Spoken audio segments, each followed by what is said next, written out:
In some of our reporting, well, with me now is the Middle East analyst and journalist Nabila Ramdani. Nabila, thank you very much for coming in. I suppose when we looked at the situation last night, it had all the ingredients for something really rather violent, and that's what we saw.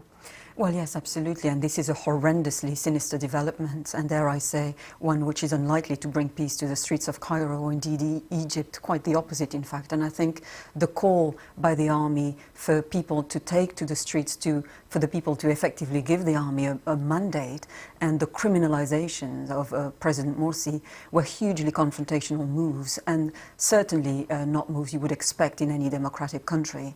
And it seems that the army is effectively drawing, out their enemy, the avowed enemy, the Muslim Brotherhood, in the open to deal with them. And this is a classic military tactic, but not a democratic one. Because when the army ousted Mohamed Morsi, they said they were doing it to protect democracy and to protect civilians. How have they lost sight of that? Well, absolutely, and that's one of the slogans that we kept hearing throughout, the Arab Spring, effectively, the need to protect civilian lives and the need not to kill, their own people, as far as governments across the Arab world were concerned.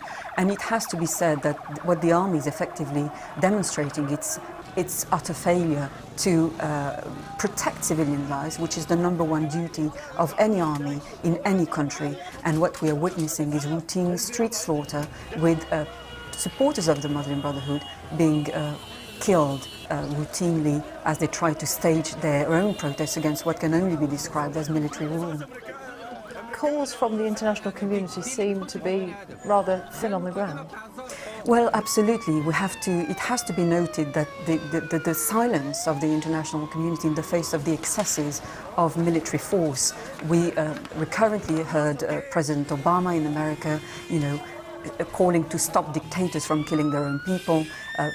British Prime Minister David Cameron also justified the use of lethal force to bomb Colonel Gaddafi out of power to protect civilian lives. But it has to be said that William Hague, the Foreign Secretary, today came out with a platitude about opposing the use of force, but there was no international condemnation against the political change being brought about, being delivered at gunpoint.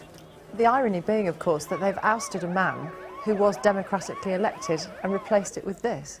Indeed, and that's an untenable position for people who are currently supporting the army, because effectively, if you try to justify the triumph of a military power, then you inevitably believe that martial force is the desired default position in any Arab country. And it has to be said as well that most of the opposition to the Muslim Brotherhood didn't have any hope to defeat the popularity of the Muslim Brotherhood, enjoyed across the country.